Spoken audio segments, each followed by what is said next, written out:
Hey neighbors, welcome to the Shed Shop in this edition of Dr. Diagnostics.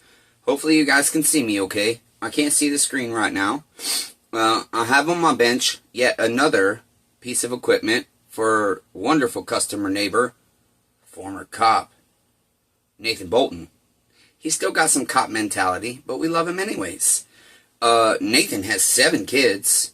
He's just got a beautiful, beautiful, beautiful family. And he has this HUSQVARNA 128 LD, and they actually have a second one. But this one is seized. And so basically, all he wants to do is see if we can find out why it's seized. Is it something in our recoil? Is our motor actually seized? And so, although I don't work on string trimmers all too often, I'm not a fan of working on them. When I have established customers, I will typically take work for them that I don't usually do. Like his Kubota tractor that's been sitting in my yard for 8 months. I don't know if it's been that long, but it's been a long time. And so, basically, let's see, I'm tired, neighbors. Today is, it's now Friday, technically, January 26, 2024. Let me know in the comments how your new year is going so far. All we're going to do is start tearing into this and see if we can establish whether just something's jammed in our recoil or if our motor is actually seized. If our motor is actually seized, we are just going to send this back to Nathan with our diagnostics fee, and he's going to keep it for parts for his other string trimmer. That being said, neighbors, I don't have anything else to tell you right now except that I've got a new ultrasonic parts washer, 10 gallon, and I have had to sell parts lately to make money because the saw market is just seemingly dead unless you sell your steel 044 one owner for $350 after you rebuild it.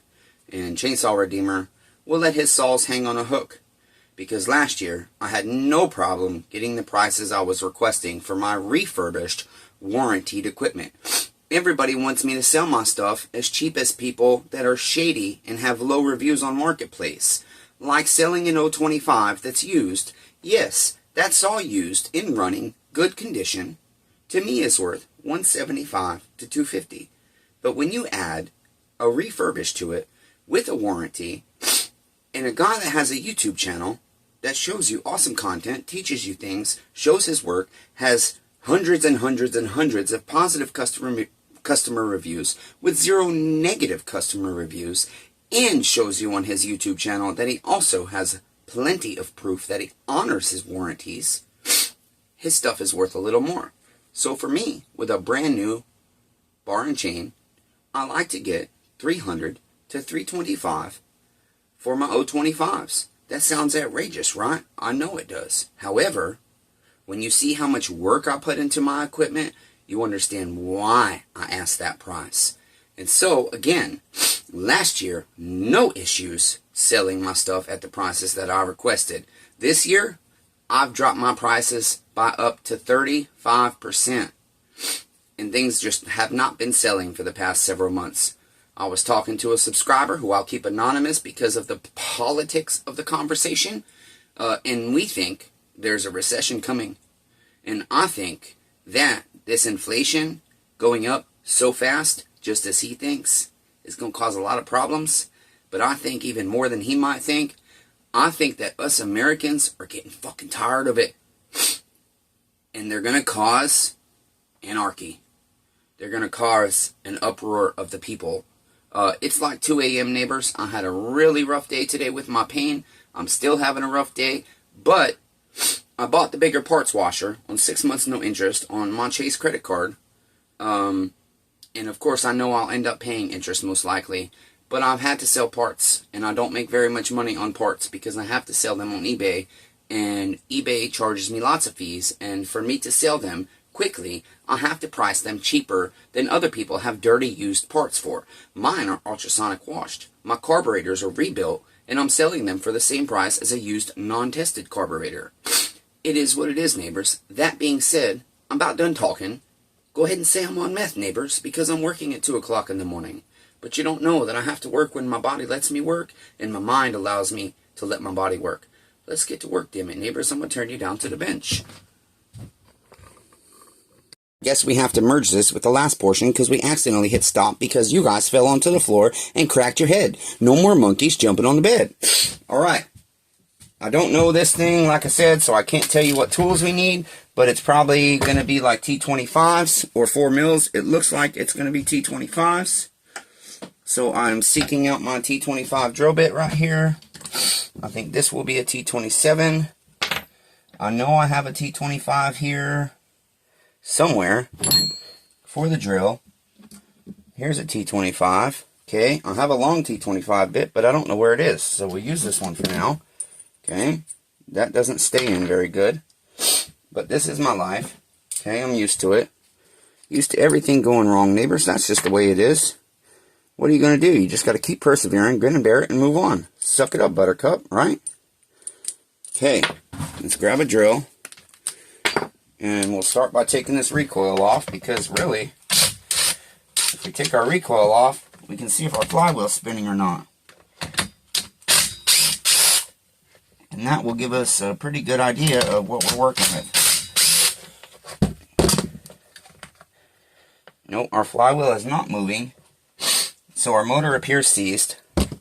Really, I could tell Nathan, hey, I took the flywheel off, and my theory is the motor seized. Do you want to spend more money? But I kind of have a plan that for 50 bucks, I think Nathan would be happy to have all these parts cleaned and in a box for him. Sorry, neighbors, how to blow a snot rocket. You like how I tell you that shit? Fuck it, who cares, right? Okay. Let's go ahead and take our muffler cover off here. And see if we can't go ahead and get our muffler off. Because he wants to keep this for parts. And so why would a guy that's keeping this for parts want to have to pull the parts if he has to pay a $50 shop diagnostics anyways? That looks like a T27 in there. I like how HUSQVARNA has moved over to the corkscrews. Okay, let's move this cooling plate out of the way, it looks like. Or heat shield, you could call it. Heat shield, cooling plate, whichever. Okay. Oh, it's plastic. Okay, that should allow our muffler to come off. Okay. There's that.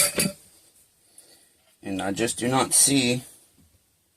This could be shaft related as well. It could be our shaft that's seized up. I can't see anything in the motor right now. So what I'm going to do is we will go ahead and split this and try and get our cylinder opened up here, or at least expose our intake side, because what I'm seeing on the motor right now, it doesn't look seized. Scored. Sorry, I'm very tired, guys. That is my life, though. I'm tired a lot. Okay, there's that. Still got nothing. Let's get our spark plug out and see if we can diagnose or see anything from there through our spark plug port. I don't see any scoring on the piston through the exhaust port, what I can see. So let's see if we can see any scoring on our cylinder. And I don't, actually. It's definitely brown. Well, yeah, it does look like I see some metal shards stuck between the piston and the cylinder wall. I don't know that you guys will be able to see that. Let's see here if I can get you a good view or not. You see right down there, right here, you can see the silver right there. That looks like metal between the piston and cylinder wall. And so this might be blown up. Might be blown up. But, like I said, we'll go ahead and get some of these parts off for him so that he has his parts already taken apart and can have a box of spare parts for his other trimmer, because I can't work for free. Too many times I'm doing stuff for free because I only work for 15 or 20 minutes, but the problem is that 15 or 20 minutes includes a lot of other time. And so I have to start sticking to my $50 shop minimum. It's what all the other shops do, and Chainsaw Redeemer doesn't make money enough, so I'll have to start charging my neighbors properly. I feel bad when people have blown up equipment. I feel bad charging them, but that's the way the world turns, and they're paying me for my experience. They could pull this apart and find out themselves if they wanted, you know? I hate to say it that way, but it is the reality of it. Okay? So we should be able to pull our carburetor, I think, now. Yeah, we can. Pull that off, unhook our throttle body. Now we can get our whole tank out of the way. Let's see what we see through our... Oh yeah, we're scored on our intake side really bad. Yep, we're scored on our intake side. Okay. Usually it's the exhaust side that gets scored, but they're most definitely... Boy, you guys just can't see what I can see, huh?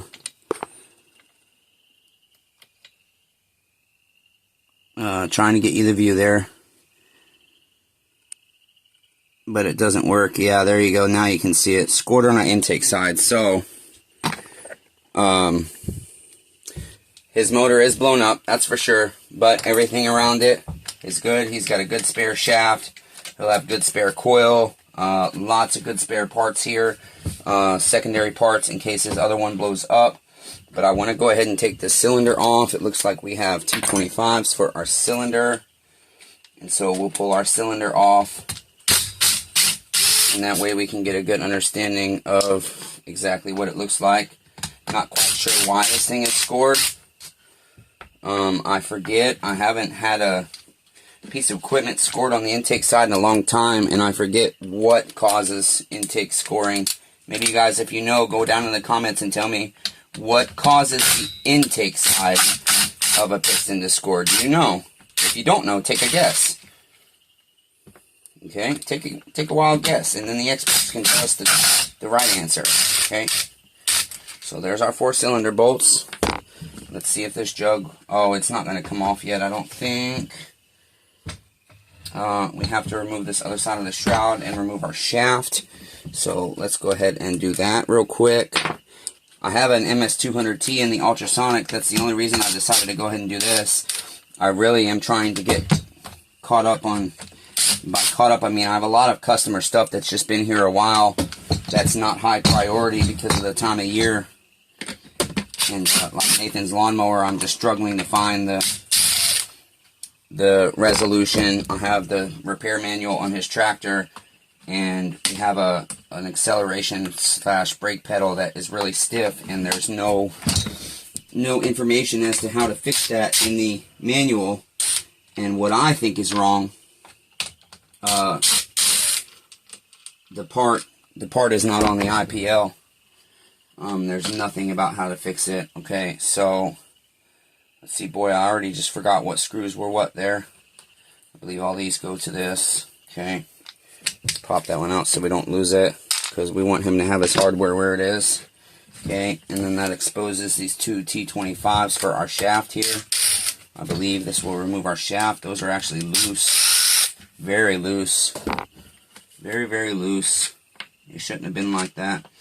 Okay, but that should allow us... Trying to look and see if there... Oh, we have another screw sliding down somewhere. Just want to get the power head off the shaft. There we go. And then see if I can get our wires unplugged, but we cannot yet. We have to remove these last 4 T25s to remove this last cover. Again, I'm trying to keep the hardware with what it goes to so Nathan knows. Even though he can match it if he pulls it off his other trimmer, he might want to say, hey, go ahead and sell that on eBay and pay me 50% of the profits and you get 50% of the profits. But really, Nathan, I'd have to take like 70 and you take 30. Okay, yeah, he's got lots of good parts here. Everything on this thing is good except the motor, it seems. The shaft is in good condition. Everything's in good condition. Coil looks good. I want to remove our recoil wires, or I'm sorry, our coil wires, so that I can get the shaft to let loose here, because it's kind of hanging right now. Okay, that coil bolt is a T25. There we go. Put that back in place.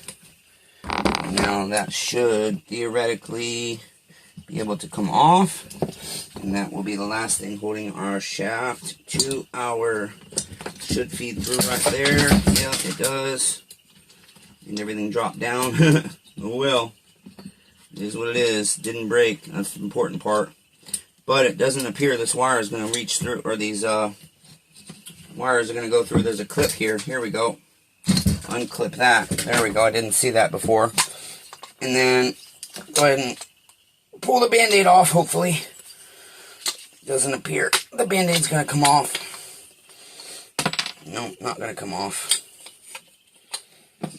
Let's see. Let's go ahead and see if we can use a rubber mallet here.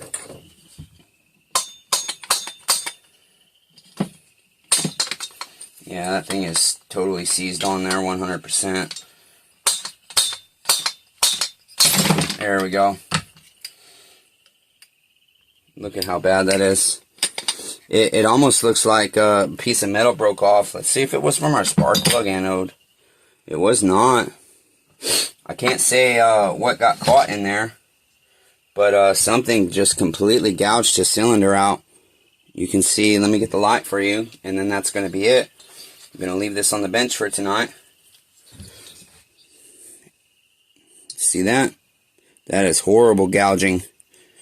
Don't know what got caught in there, but something got in there. Something definitely got in there. And the ring is not broke. Actually, it's scored on both sides. Over here and over here. The ring's not broke. The piston ring pin is still in there. We've got both our clips in still. Don't see any obvious breaking anywhere. So I can honestly say I don't know what caused this. But he got something caught in between his piston and his cylinder wall, and that's what caused that. Okay, but he has lots of good parts here. His crankshaft is good. His bearings are good. They feel good. Nope, that one's seized, it feels like. Let's see. Nope, that bearing's good. Flywheel's good. Clutch is good. Spring is nice and tight. The flywheel paws are good. His intake manifold is good. He's got a good shield here. Good covers. Good recoil. Everything on this is good. Muffler's good. And as I said, the shaft is in good condition as well.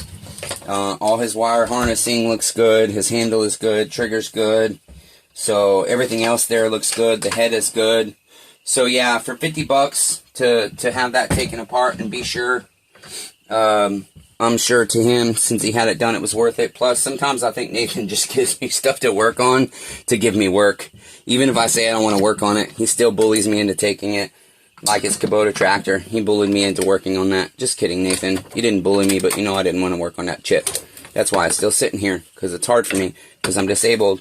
And some stuff is just really, really, really difficult for me to work on. Like my van. It's being a nightmare right now. So, that's going to be it. That is the Dr. Diagnostics on the HUSQVARNA 128 LD E-Tech string trimmer with a scored cylinder. So, this will be scrap metal. We'll throw it in our scrap metal pile. Let's go ahead and pull the shroud off for him. And we'll take the piston off for him, throw that in the scrap metal, and then box everything else up for him and clean it off. And that will be it. So until next time, neighbors, be kind to one another. You like that? One another. Be kind to one another. Everyone's facing a battle. Nathan Bolton has a blown-up string trimmer. Till next time, neighbors. Love all 8 billion of you. Even though that's probably not true. And even though, if it is even partially true, for even a portion of you, I still really fucking suck at it. Let's keep persevering, damn it.